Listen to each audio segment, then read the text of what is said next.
E o presidente da Câmara, Rodrigo Maia, vai realizar hoje às 11h30 a votação do segundo turno da proposta de emenda à Constituição 10/20, a PEC do Orçamento de Guerra. A PEC cria um regime extraordinário que facilita os gastos públicos com ações de combate ao coronavírus e para diminuir os impactos econômicos decorrentes das medidas de isolamento social. Os deputados já tinham aprovado, no início da semana, em primeiro turno, o texto que retornou à Câmara com as alterações feitas pelo Senado.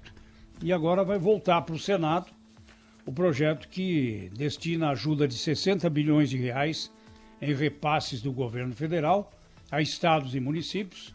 Também está dando muita polêmica essa divisão.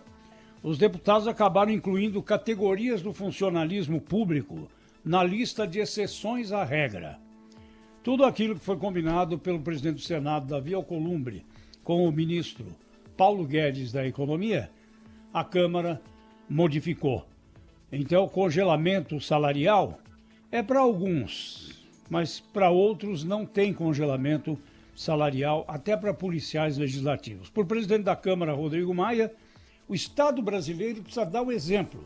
É um gesto que sinaliza para a maioria da população brasileira que nós também, todos os poderes e todos os entes, vão também dar a sua contribuição mínima. Mas muito mínima, não, Cláudio Humberto? Muito mínima. Eu não vejo contribuição nenhuma nisso aí, né? Quem está dando a sua cota de sacrifício é a classe trabalhadora do setor privado, que responde por 90% da força de trabalho no Brasil. Essa classe trabalhadora que está tendo, quem não está perdendo seus empregos, está tendo os contratos suspensos, está sofrendo redução de salário. Tudo bem, todo mundo, em nome da preservação do emprego, topa ou tem encarado a necessidade do sacrifício. As pessoas têm a compreensão do momento grave em que vivemos. Mas esses oportunistas, enfim, eu não posso falar a palavra que me vem à cabeça para classificá-los, não estão nem aí com o país, não estão nem aí com o futuro, o sacrifício. Eles vivem numa outra dimensão. É como se eles não estivessem aqui. É como se o problema não fosse deles também, não é? É como se eles não fizessem parte de um país que está ali lutando para sobreviver, para tentar superar este momento. Aí não quer nem saber, mas não é só a questão da redução salarial, né? Esses oportunistas, eles não são capazes sequer de oferecer ao país um docinho, uma compensação mínima. Como, por exemplo, votar. Há projetos na Câmara e no Senado, na Câmara mesmo há um projeto de um deputado da Paraíba, chamado Pedro Cunha Lima, que exclui completamente todos os penduricalhos do setor público. Por que eles não votam isso?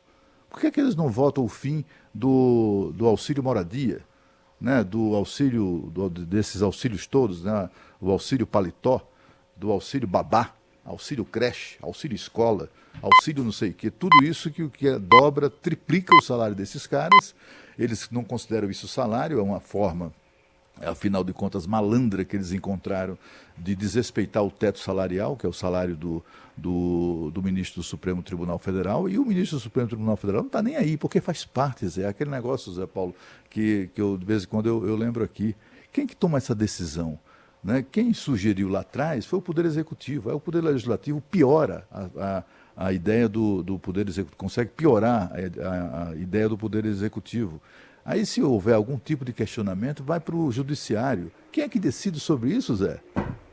Novamente, é o setor público. Nós estamos reféns desses oportunistas. Nós estamos simplesmente nas mãos deles.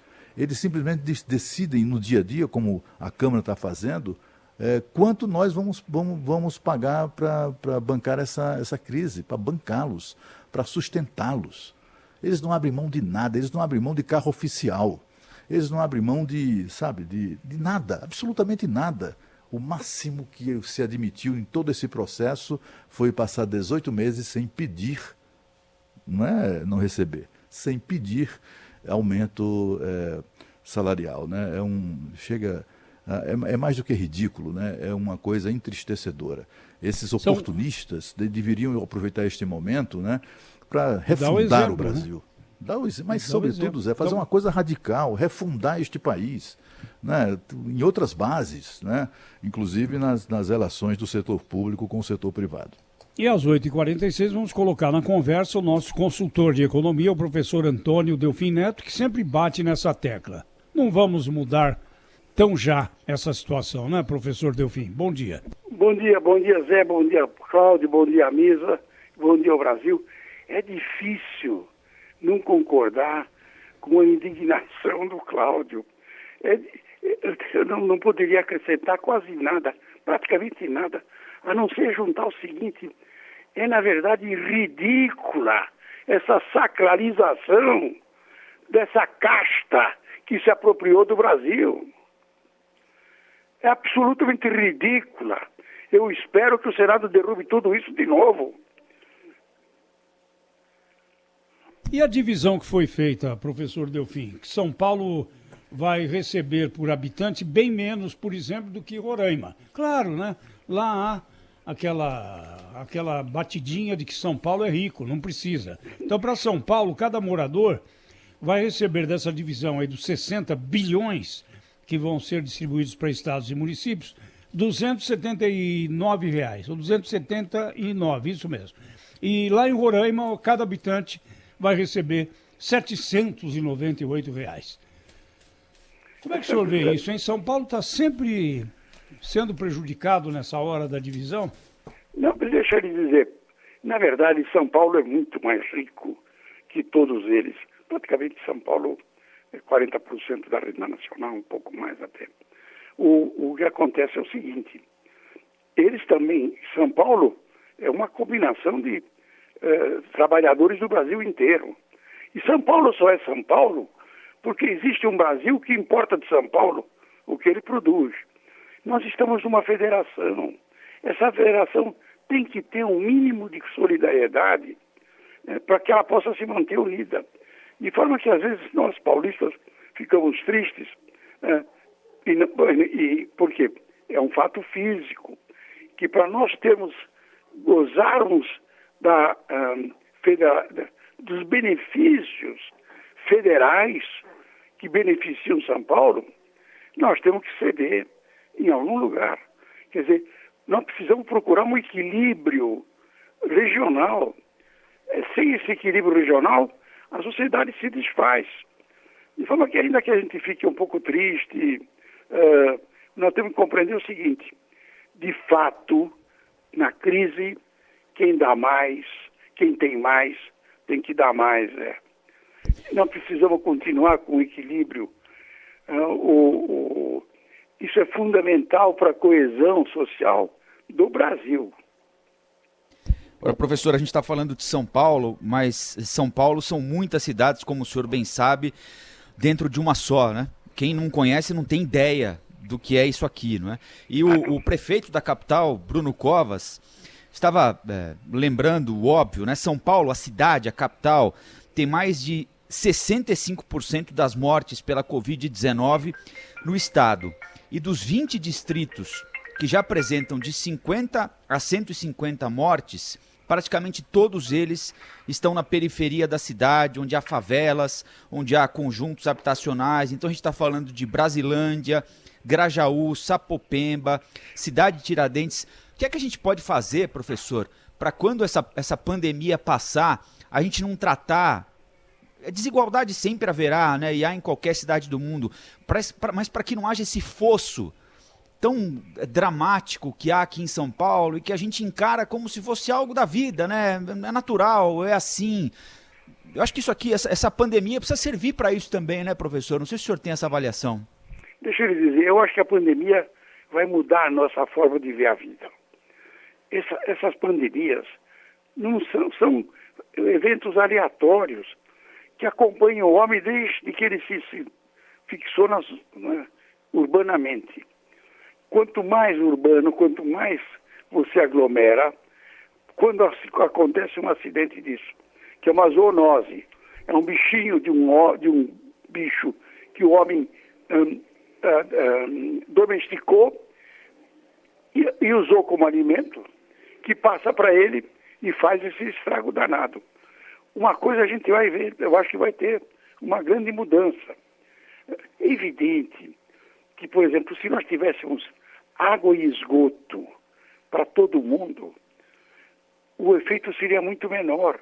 Nós vamos ter que entender que existem algumas prioridades que são prioridades das prioridades. Existem investimentos que nós precisamos fazer. O investimento de facilitar, por exemplo, o fornecimento de água e esgoto limpos para todos. Você tem que estimular os mecanismos de circulação interna das cidades. Quer dizer, nós estamos vendo o seguinte: o mundo que nós construímos é um mundo não só desigual, mas é um mundo que torna os mais vulneráveis o objeto de qualquer pandemia como essa. Então, eu acho que você tem razão, Rafael. Nós vamos mudar de pensar. Eu vejo o caso do SUS. O SUS é um dos melhores sistemas de seguro-saúde do mundo. Foi copiado do inglês, funciona razoavelmente. Claro que somos um país emergente, um país com dificuldades, mas nós já devíamos ter nos preparado desde o início e manter um nível do SUS que fosse capaz de sustentar uma pandemia. É porque elas irão. O grande drama, Rafael, é o seguinte: eu, como economista, vivi esse negócio e hoje eu vejo como nós temos uma miopia. Por que você não deu mais dinheiro para o SUS para que ele tivesse, digamos, uma estrutura capaz de absorver uma pandemia quando você realmente começasse a mitigar o efeito? Todas as curvas epidemiológicas são muito semelhantes. Elas começam exponencialmente, vão a um pico e começam a decrescer. Como o objetivo do Estado, a obrigação moral do Estado, é minimizar o número de óbitos. Portanto, mesmo quando nós não sabemos o dia que ela virá, porque ela é um fato aleatório, mas nós sabemos que ela virá um dia. Ou seja, aquele investimento que eu estou pondo no SUS durante 10 anos em que não teve pandemia e que o economista acha que tem taxa de retorno zero. No 11º ano acontece a pandemia, a taxa de retorno daquele investimento é infinita, porque ele vai cuidar de vidas. Você apontou uma coisa importante. Eu acho que nós vamos ter, essa pandemia vai deixar sérias lições. Vai deixar sérias lições para que a gente entenda que o processo de desenvolvimento que só se realiza com investimentos, tem que ter investimentos preferenciais, investimentos que vão preparando a sociedade, ao mesmo tempo em que ela vai poder enfrentar as pandemias, ela está melhorando as condições de vida de todos os cidadãos. E, inclusive, eu acho, não estamos esquecendo um fato importante. O maior problema do mundo hoje não é a pandemia. O maior problema do mundo é o aquecimento. É o problema ecológico. De forma que está sendo esquecido. E, por conta da pandemia, na verdade, você reduziu a quantidade de gases de CO2 que você está produzindo no mundo, porque o mundo está empobrecendo. Agora, eu não tenho mais dúvida nenhuma, eu acho que nós estamos diante de um fato novo, um fato que ninguém tinha na nossa geração. Aconteceram várias pandemias mais localizadas, uma influenza, nada tão dramático como este. Este é um negócio parecido com peste negra, com gripe espanhola, quer dizer, é um negócio para matar milhões. Isso tudo vai criar, se você me permitir, o presidente George Bush, o George W. Bush, em 2005 leu um livro sobre a gripe espanhola. Ele ficou tão impressionado com o que tinha acontecido que chamou os seus assessores de segurança nacional e disse: nós temos que preparar o nosso sistema de saúde para isto. Um dia ela virá. E ele disse: ela vem de 100 em 100 anos. Não, ela vem com muito mais frequência. Mas ele pôs $7 bilhões em 2005 para criar esse mecanismo de proteção. Ele foi embora, como não acontecia nada, aquilo tudo foi usado em outras despesas. E agora que aconteceu a pandemia, os Estados Unidos está sendo o país provavelmente que vai pagar mais caro pelo fato de não ter pensado, de não ter mantido o pensamento do Bush, que em 2005 tinha dito: precisamos nos antecipar. E se a gente olha aqui para o Brasil, não é, professor? Não é à toa que Amazonas, Pará, Rio de Janeiro, estados que sempre negligenciaram esse tipo de assistência, recursos do SUS, investimento na saúde, são os que agora estão enfrentando a situação mais difícil em termos de colapso hospitalar, né? Mas é isso mesmo. Você tem realmente uma relação importante entre, digamos, o custo da pandemia e a pobreza. Quanto mais pobre, maior é o custo da pandemia. O custo que eu digo é o custo humano, que esse custo que ele não tem preço. A morte de uma pessoa não tem preço.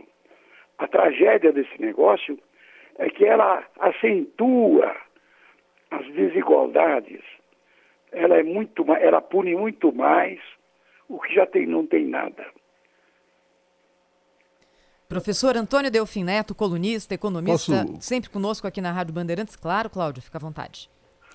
Professor Delfim, eu gostaria de compartilhar com uma notícia que foi muito triste para todos nós aqui em Brasília, e eu sei que é um assunto caro para o senhor, que é o fechamento do restaurante Piantella, o fechamento definitivo. Meu Deus, eu tive uma mesa lá durante anos.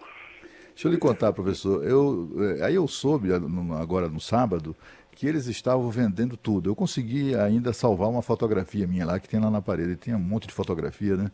Mas eu queria comprar exatamente a mesa do Delfim. Era a mesa mais disputada do restaurante até agora, agora ultimamente, né? Era uma das mesas mais... As pessoas ligavam lá para fazer reservavam a mesa do Delfim, que era a mesa mais bem situada do restaurante. Era um restaurante espetacular. Na verdade, era o centro da fofoca de Brasília. E onde frequentavam todos. É muito interessante que frequentavam todos. O primeiro andar pertencia ao doutor Ulisses.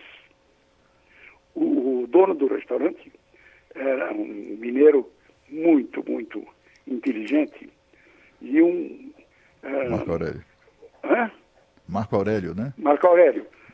E um fofoqueiro de grande estilo, de forma que o doutor Ulisses tinha lá uma proteção, ficava isolado lá em cima, e as pessoas aqui de baixo invejando, porque não podiam participar daquela fofoca. E todo mundo junto, o governo, a oposição... Não, essa que é a grande... Existia o exercício da política. O exercício da política exige tolerância, exige educação, exige paciência. Você tem que ouvir o argumento do outro. Você não pode impedir que o outro fale. Se você se comportasse mal, você é excluído. Essa que é a verdade. Mandar calar a boca, então, nem pensar, né, professor? Se mandasse calar a boca, você tomava um pé. Do outro lado da boca. Cala a boca já morreu, era assim que se falava no meu tempo de criança. Isso é a célebre frase da nossa ministra. É isso aí. Professor Delfim, até a próxima aqui no Jornal Gente. Até a próxima, se Deus quiser. Um grande abraço para os senhores e felicidades para o Brasil, né? Para todos nós.